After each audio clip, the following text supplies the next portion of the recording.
Section 215 जो इंतखाबी छाल लेने का इख्तियार इलेक्शन कमीशन को दे रहा है, उसकी आइनी हैसियत पर फैसला महफूज हो गया है।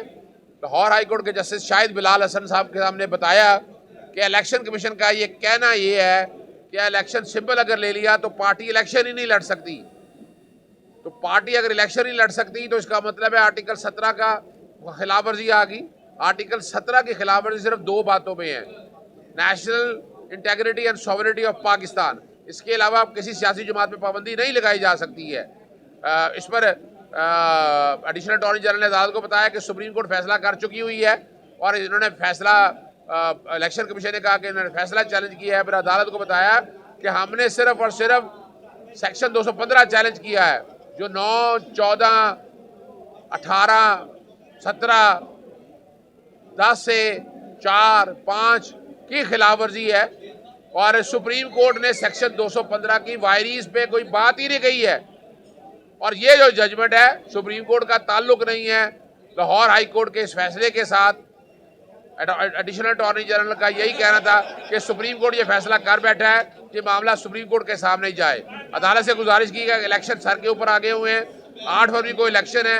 पाकिस्तान तहरीक इंसाफ बतौर पाकिस्तान तहरीक इंसाफ के पार्टी के तौर पर इलेक्शन लड़ना चाहती है, उसे लड़ने की इजाज़त दी जाए।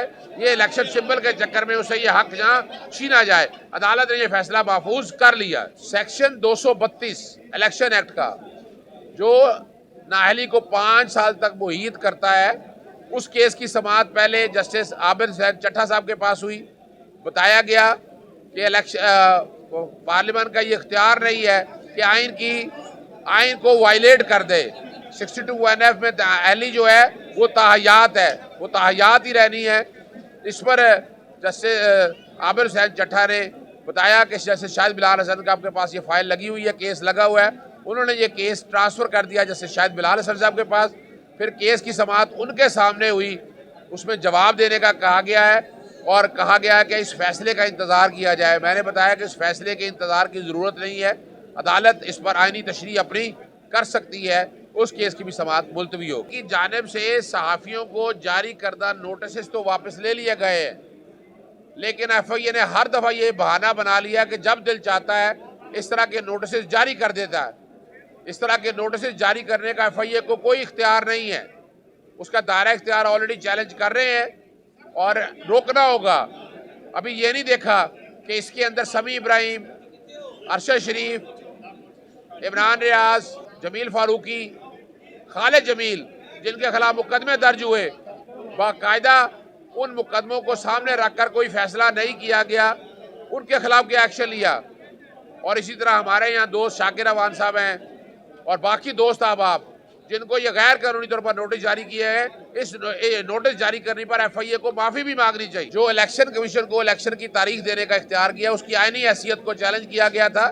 जस्टिस शाहिद बिलाल हसन के पास ही इस केस की समाअत थी। अदालत को बताया गया कि इलेक्शन देने की तारीख का फैसला जो है वो आइनी तौर पर सदर करते हैं कौमी असम्बली का, और सूबों की तारीख का गवर्नर करते हैं। इलेक्शन कमीशन को इलेक्शन की तारीख देने का कोई इख्तियार नहीं है, ये आइन से मुतसादम है।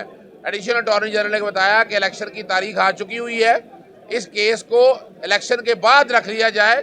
और अगर मैंने कहा कि इस पर नोटिस बनता है, वफाकी हुकूमत को भी, सूबाई हुकूमत को भी, और 27A का भी नोटिस भी बनता है। अदालत ने नोटिस भी जारी कर दी है। 27A के लिए अटॉर्नी जनरल और एडवोकेट जनरल को मुआवनत के लिए भी तलब कर दिया है। और इस सेक्शन की आइनी हैसियत पर समाअत इलेक्शन 8 फरवरी के बाद होगी।